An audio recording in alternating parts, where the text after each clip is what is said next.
Hello, everyone, and welcome to our podcast. Today, Break.com talks with Brian Dengler, the Senior Vice President of the Conservation Fund. If you don't know them yet, they work to protect the United States legacy of land and water. And if you're new here to this podcast, remember to subscribe on YouTube or in your podcast app, because today we learn about how environmental protection and community development can walk hand in hand. Hello, Brian. Welcome to Break.com Talks. Hi, Danielle. Thank you so much for having me. Our pleasure. We were chatting before this podcast started, and I said that I was really mesmerized about your work. It's just huge, guys. I hope you get a grasp of how intense they work. And let's begin by understanding the story of the fund and how did you get involved with them? Glad to, Danielle. The Conservation Fund started in 1985 as a way to conserve America's land and water resources in a way that couldn't be done with government agencies and the typical philanthropic sources that was the way that was happening through the decades.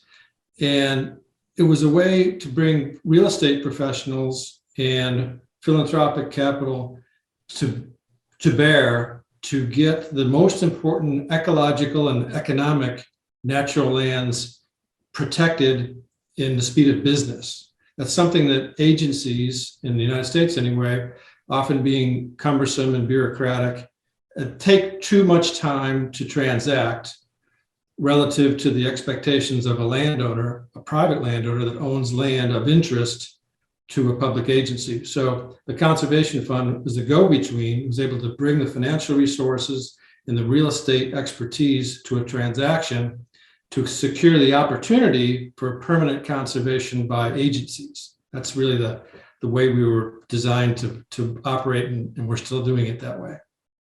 Wow, that's pretty incredible. And it's been a long road since then, right? I believe. Yep, we started with just a couple fellows back in the mid 80s. Now we're about 200 people around the country, and we have a track record of 8.5 million acres conserved. And what's really important on that acreage citation, Danielle, is that those acres should be considered not just conservation of important biological and ecosystem service attributes that all these lands measured in acres, sometimes kilometers for some of our audience members, I'm sure. It's really about the people and the people that interact with these acres. Every conservation acquisition that the Conservation Fund does thinks proactively about the impact to the local economy. Often these lands are not just important to the birds and the mushrooms and the bugs and the endangered species or the water quality. They're very important to people and the local economic structure that it depends on people using these properties, using them wisely, using them sustainably. And we'll talk about forest later, I think. I can't wait to talk about that because I'm a forester and that's where my mind is usually. But in a more global perspective, conservation lands are very important to people, and the Conservation Fund recognizes that in everything we do. Well, absolutely. And I think this already points out to another thing that we were talking before, but I feel that is one of the most useless myths about nature preservation, that is, it doesn't go along with economical development.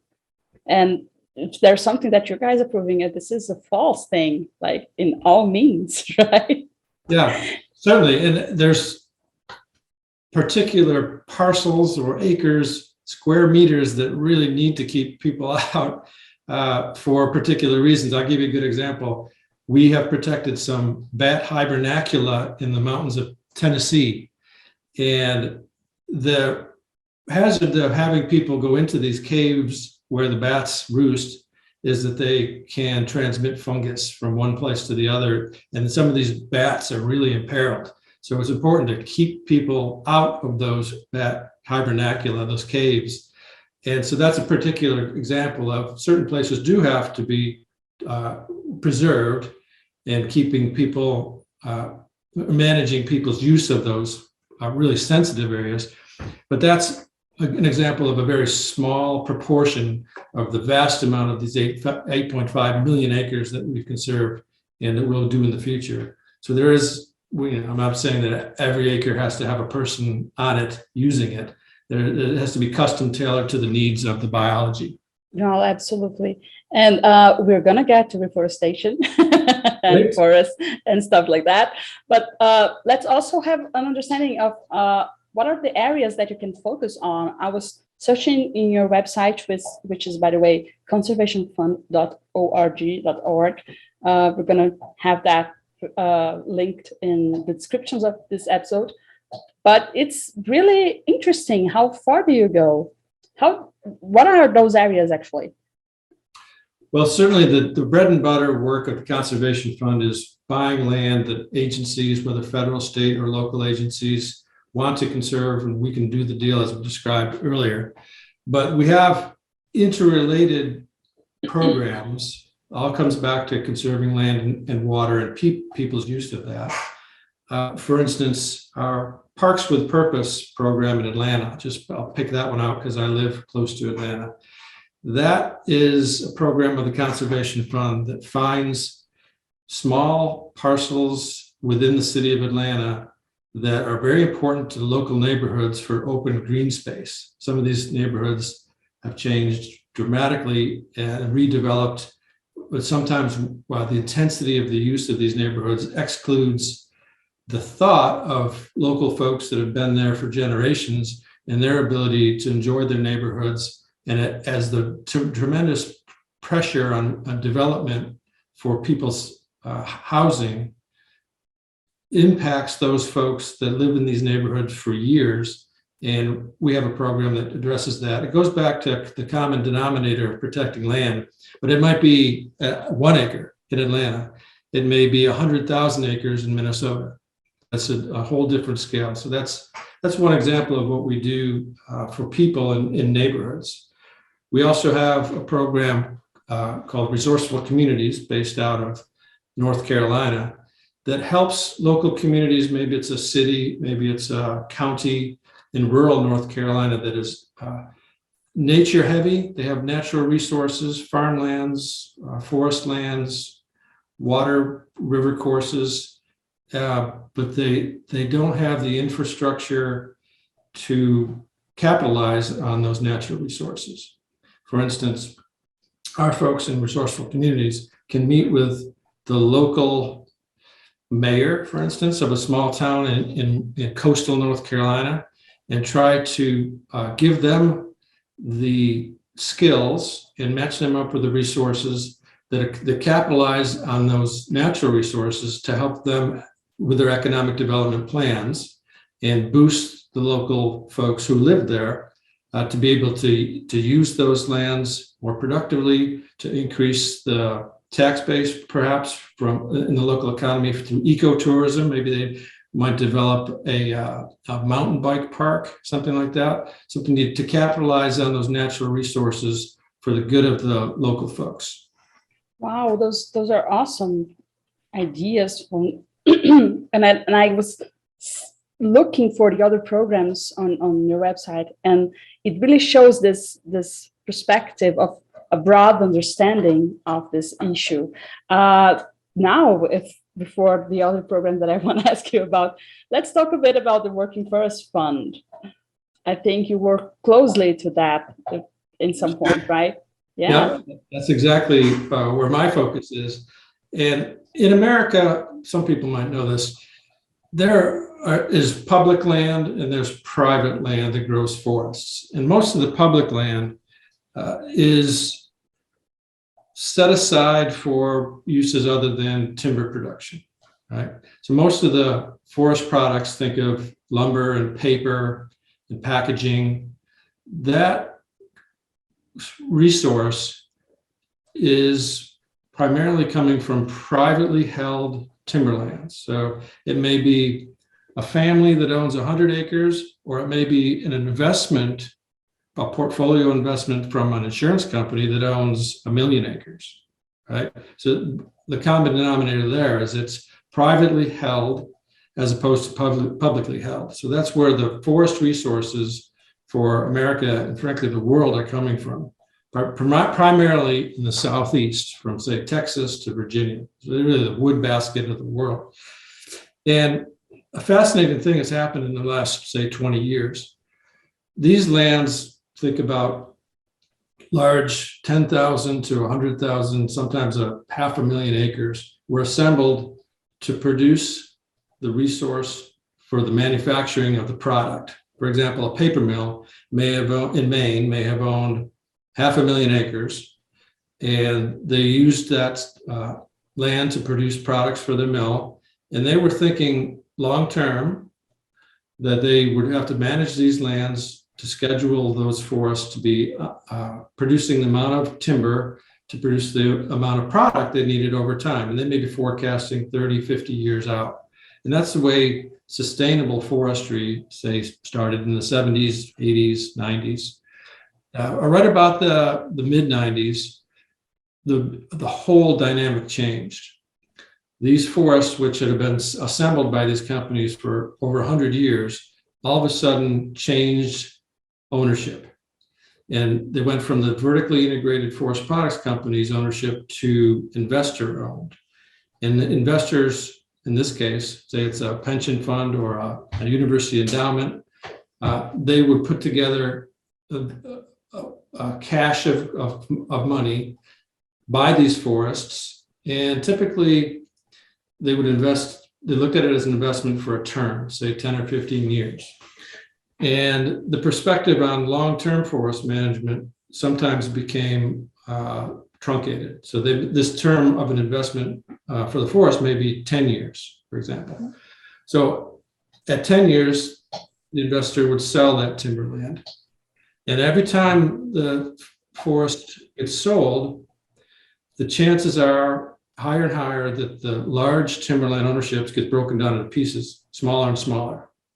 And when eventually, when the land gets broken up into smaller and smaller pieces, all of the ecosystem services that these large assemblages of timberlands have provided for society, say clean water, clean air, carbon sequestration for climate change, addressing climate change, I should say. Outdoor recreation, a lot of people use these forests for hunting, fishing, trapping, things like that. When they get broken up in smaller pieces, the ability for those timberlands, large timberlands, to produce those ecosystem services diminishes or goes away. And so that's a really big issue and you can think about with the amount of development pressure there is, America is growing, housing demand is growing.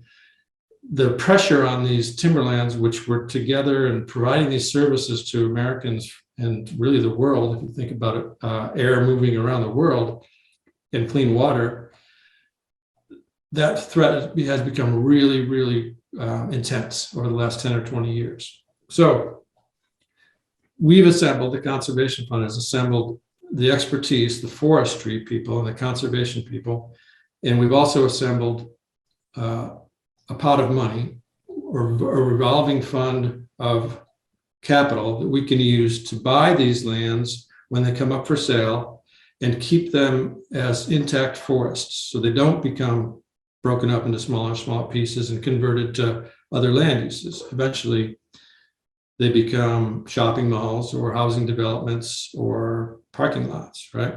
So over time, as that development pressure gets more and more intense, the probability that the land goes out of forest is no longer a forest, becomes higher.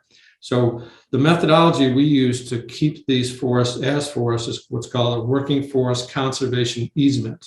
And that's a perpetual legal document that says it's enforceable, that says primarily you can't, if you own this land as a timberland investment, you can't change its land use. It'll always be producing timber and jobs and water and carbon and clean air, because it won't be split up and changed into other uses. And that's the core of a working forest conservation easement. And it's really great because that forest continues to be an investable asset. So another timber investor could buy that with a working forest conservation easement on the land and look at it as a timber producer, a water producer, biological reserve for those who are interested in that. All those attributes that are so important that forests produce become enshrined perpetually, right? And then, so that's our secret sauce. That's what we're trying to do around the country, is to leave a trail of the forest that we're able to buy, leave them in a state that they will perpetually provide the forest products, the jobs, and all the ecological benefits of large intact forests. Wow. Thank you so much for that explanation. And this is a wonderful sauce. It's not just a special sauce, it's a wonderful sauce. And it's such a clever way to work around this, because it really gets people tied into this. They cannot, like, as you said, it's a legal thing. You cannot just get away with whatever you want to do with this land. No, we actually have to keep up with the promise you've made, in a sense. So, wow, I'm really happy with this. Right, and that's I think unique to the United States, in that there is, relative to a lot of parts of the world, an established enforceable methodology to keep enforcing these land rights over time. It's very stable.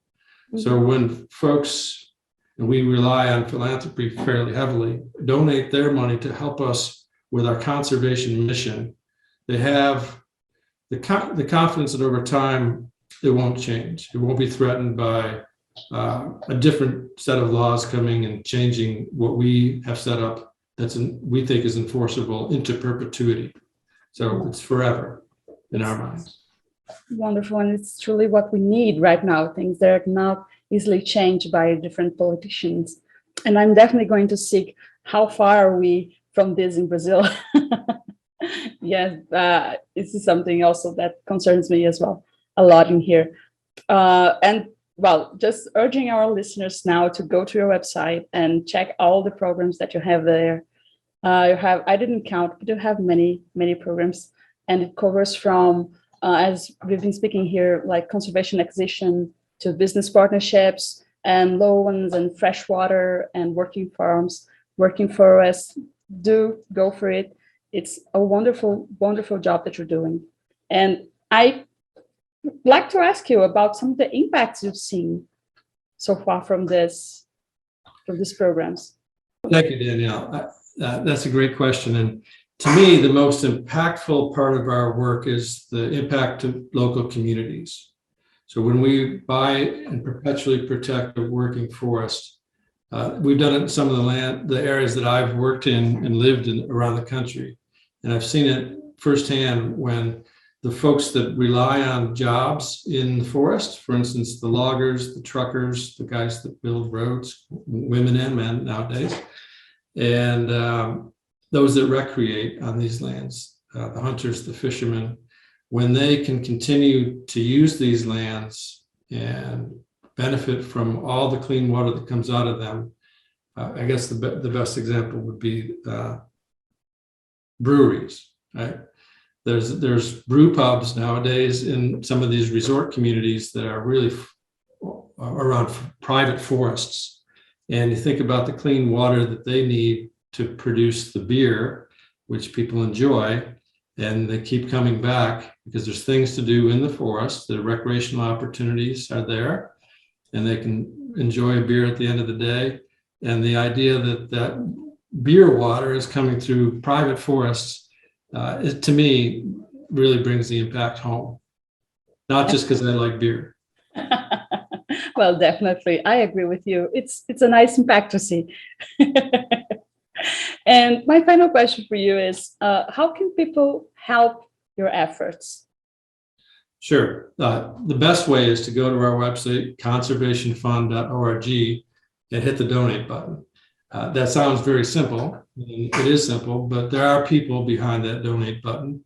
And we'd be glad to speak with you about any of your concerns in conservation, in land and water conservation or forestry, and custom tailor your donation needs to our ability to get conservation done on the ground in America. Perfect. Thank you so very much for joining us today. I love this talk. You're welcome. I really enjoyed it, Danielle. No, happy to hear that. And for everyone listening, also, thank you so much. And if you enjoyed the episode, remember to press subscribe on YouTube or in your podcast app, because that shows the algorithm that this is an important conversation and more people can learn about the importance of the Conservation Fund. See you at the next episode. Bye.